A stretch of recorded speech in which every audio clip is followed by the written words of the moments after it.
Hitting headlines. The SAPS VIP Protection officers who were caught on camera assaulting motorists have been served with suspension notices. Mark Heywood authored a piece that reflects on whether current cabinet members and MECs need their blue lights. Heywood joins us now in studio to unpack this further. Mark, welcome to the show. Let's start firstly. There are laws that allow the blue lights, the rights of way on our roads. In fact, when we see them as motorists, we do occasionally make way. But in this instance, something else happened that led to the visuals that we saw on the video that has since gone viral, that has got the perpetrators of that violence on those victims suspended as you and I speak. What have you found in your piece that you authored? Well, yes, there are laws, but even in the context of laws, you have to operate within the law. Right. So the laws don't allow bullying behavior, they don't allow intimidatory behavior, they don't allow conduct by blue light brigades that endanger other drivers or other people.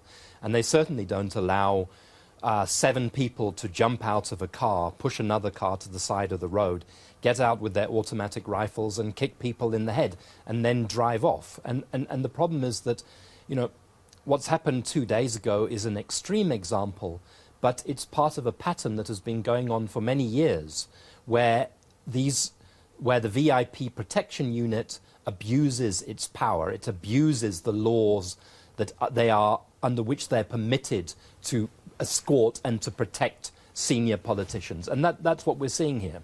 So, you know, I don't think that there's any ambiguity about what we've seen in that video. A crime was committed, to put it bluntly. It is a crime to get out and intimidate and assault and kick another person.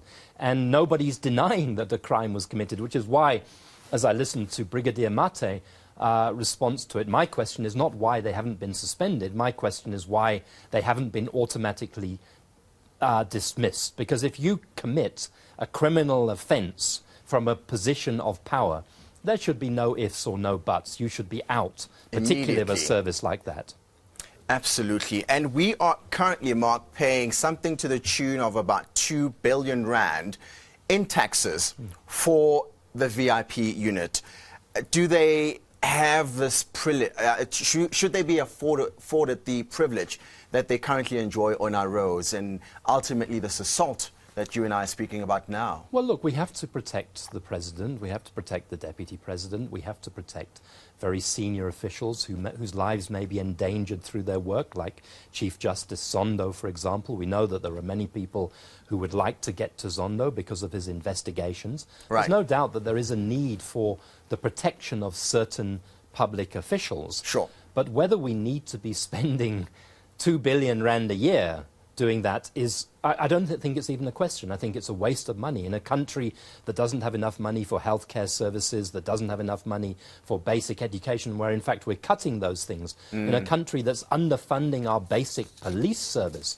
You know, we have 25,000 murders a year in this country, and we know that the police are understaffed, under-equipped, under-resourced, etc., etc.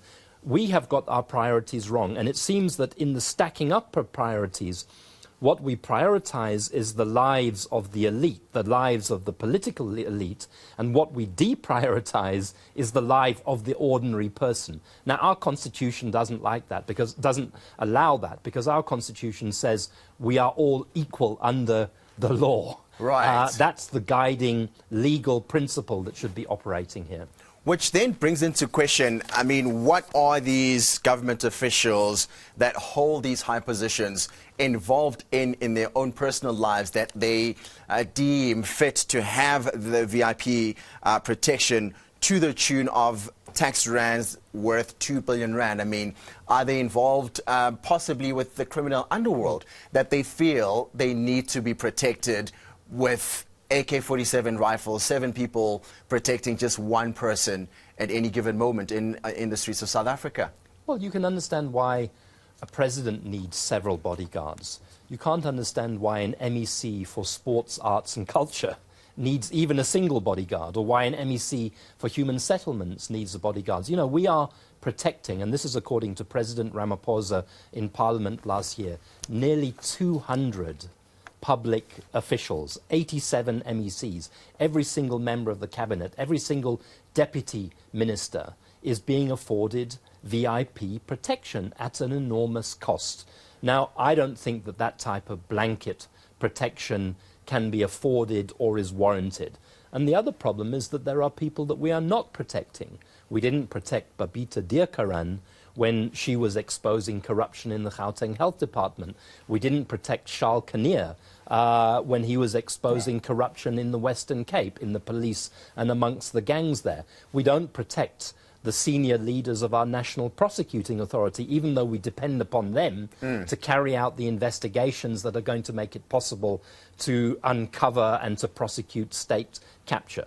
So I guess the argument that I'm making and that my research is revealing is that we need to reform VIP protection, we need to curtail it and bring it back under control, we need to bring it back under the rule of law, and we need to actually measure who needs protection and who doesn't need protection in our society. And obviously, the suspension letters aren't good enough. What's your opinion? Well, you've said it. They're not good enough.